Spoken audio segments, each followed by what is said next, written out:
kita juga memohon kepada Allah Subhanahu wa taala agar kemudian kita kelak dimasukkan ke dalam surganya, tempat yang teramat damai. Tidak ada kesusahan, tidak ada masalah, karena semuanya adalah kedamaian dan keselamatan. Itu yang diajarkan kepada kita oleh Rasulullah Muhammad sallallahu alaihi wasallam. Nah, setelah disampaikan itu semua, baru dinyatakan bahwa apa yang diceritakan dalam ayat ini di surah Maryam sebenarnya mulai dari ayat 19 sampai ayat 26 tentang Nabi Isa alaihissalam, bahwa itulah Nabi Isa alaihissalam, Nabi terakhir dari Bani Israel. Karena informasi Al-Quranul Karim tentang para nabi dan rasul setelah terutusnya, setelah Nabi Ibrahim alaihissalam dan kemudian dilanjutkan oleh Nabi Isa, itu pada umumnya nabi yang disebutkan dalam Al-Quranul Karim adalah nabi dari kalangan Bani Israel. Sementara nabi dari kalangan Bani Ismail itu kita tidak temukan informasinya setelah Nabi Ismail alaihissalam. Tetapi justru nabi terakhir yang diutus untuk misi kerahmatan, misi kedamaian, misi kasih sayang adalah Rasulullah Muhammad sallallahu alaihi wasallam. Dan disitulah sebenarnya kecewanya Bani Israel, karena mereka sudah menunggu Nabi akhir zaman itu, tetapi kemudian dia tidak datang dari Bani Israel, tapi datangnya dari Bani Ismail. Tetapi kita mengetahui bahwa Nabi Ismail alaihissalam adalah bersaudara dengan Nabi Ishak, putra Nabi Ibrahim alaihissalam. Jadi mestinya ada kedamaian, ada ketenangan, ada ketentraman, ada kerjasama yang harmonis antara pemeluk agama yang berbeda karena sumbernya sama dari Allah Subhanahu wa taala. Nah, Nabi Isa alaihissalam di sini dikatakan dzalika Isa bin Maryam qaulal haq. Itulah Nabi Isa alaihissalam yang menyuarakan kebenaran. Dia datang kepada umatnya dengan menyuarakan kebenaran, menyampaikan kebenaran, sampai kemudian dia diangkat oleh Allah Subhanahu wa taala. Jadi kehadirannya di bumi ini tidak lama, tetapi karena dia meninggalkan pesan wahyu dari Allah Subhanahu wa taala, lalu kemudian dia banyak sekali dikenal dan diperingati hari-harinya yang bersejarah untuk menjadi pedoman bagi umat manusia yang datang sesudah itu. Nah, Nabi Isa alaihissalam disebut menyuarakan kebenaran, yang kemudian ada keraguan dari umatnya. Dia terbuka menyampaikan kebenaran itu, lalu kemudian mempraktekkan dan mengamalkannya, dan itulah saya kira salah satu hal yang sangat penting dari Nabi Isa alaihissalam. Dia mengajarkan kebenaran, dia menyampaikan kebenaran, dan dia menjadi contoh, tetapi dia menggunakan waktu dengan sebaik-baiknya. Waktunya di bumi ini tidak panjang, menyampaikan kebenaran, kemudian dia dipanggil oleh Allah Subhanahu wa taala dan dilanjutkan oleh para umatnya. Nah, di sini menggambarkan betapa Nabi Isa alaihissalam sebagai nabi dan rasul kemudian diposisikan oleh Al-Qur'anul Karim sebagai nabi dan rasul. Bahkan begitu Nabi Isa alaihissalam berbicara, kalimat pertama yang keluar dari mulutnya, "Inni Abdullah." Saya ini adalah hamba Allah Subhanahu wa taala.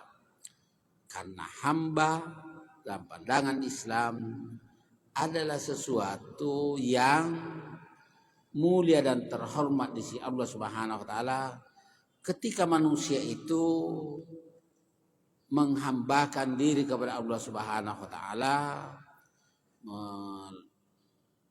melaksanakan perintah Allah Subhanahu wa taala dan menjauhkan diri dari larangannya. Dan dia diberikan keistimewaan oleh Allah Subhanahu wa taala. Tetapi keistimewaan itu tidak digunakan untuk durhaka kepada Allah Subhanahu wa taala.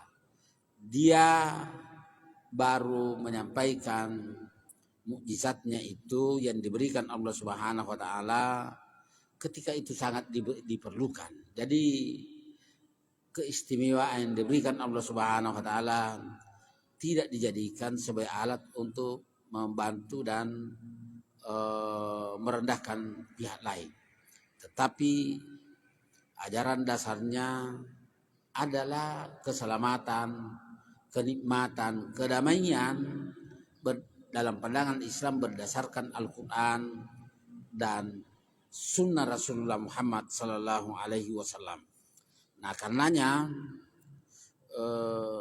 di sini juga dikatakan bahwa Nabi Isa alaihissalam sebagai manusia pilihan Allah Subhanahu wa taala, meskipun ada banyak orang yang keliru terkait dengan Nabi Isa alaihissalam.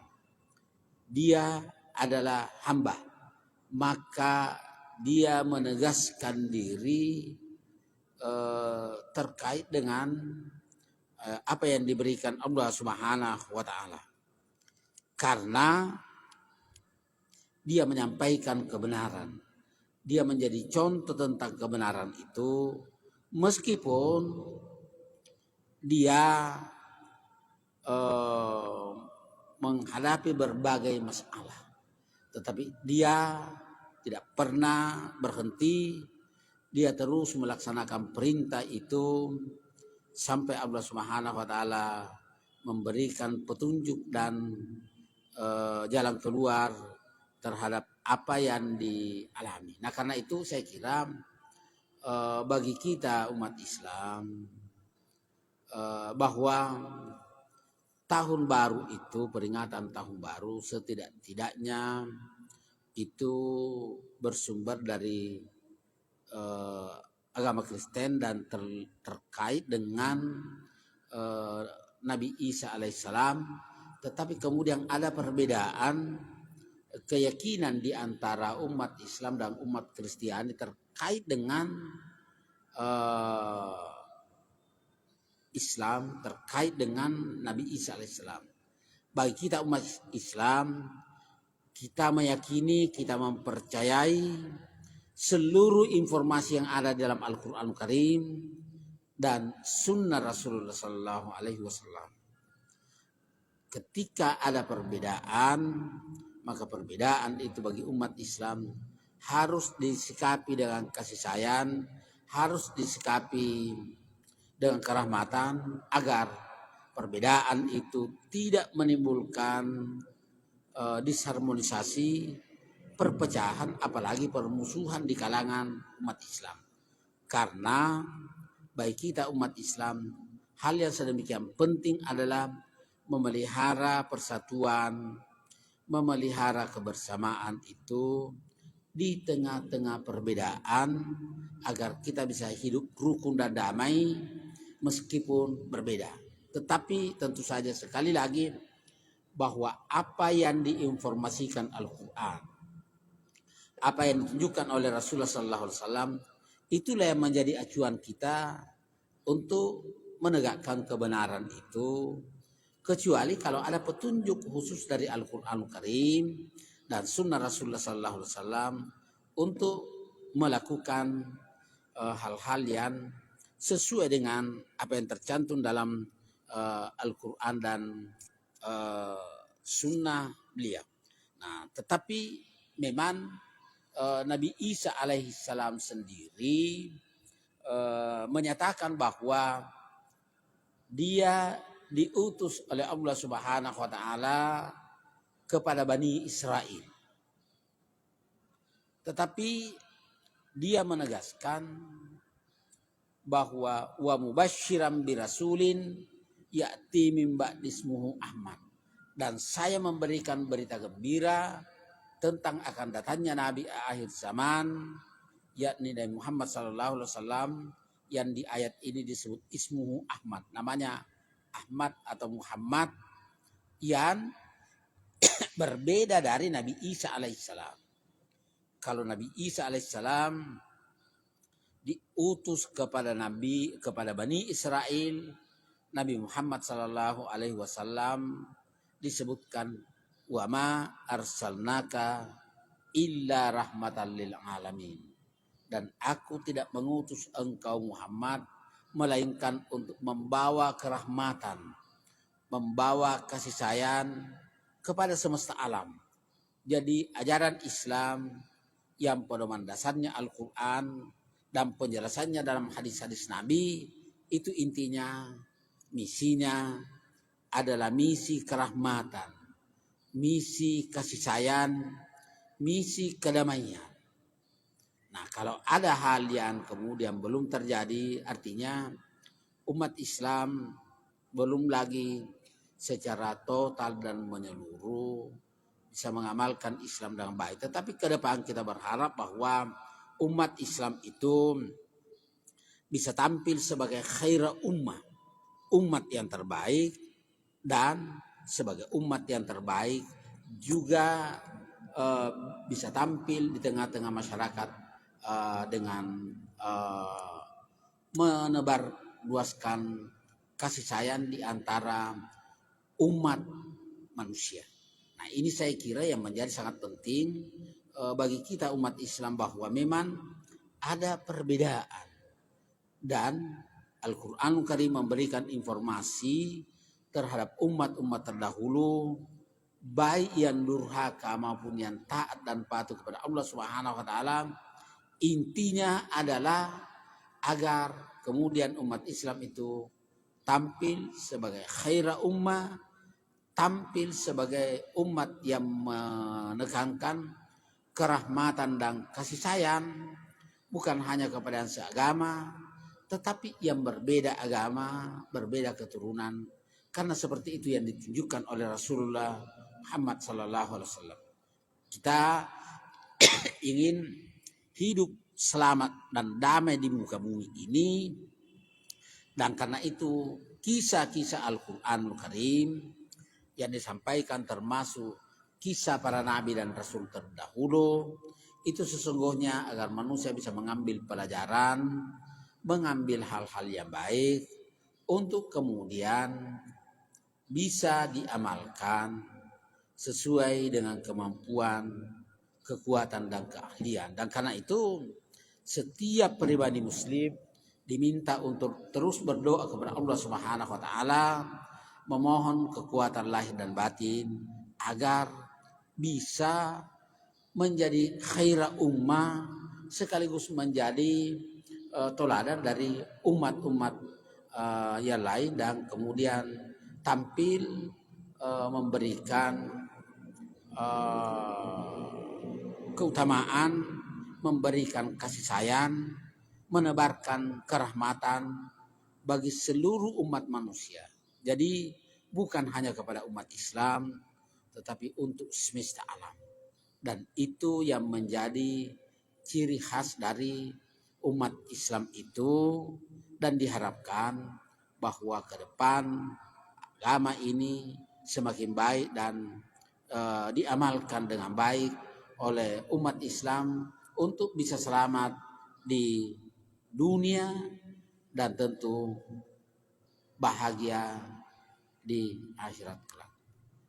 Saya kira ini saya sampaikan pada kesempatan yang teramat berharga ini.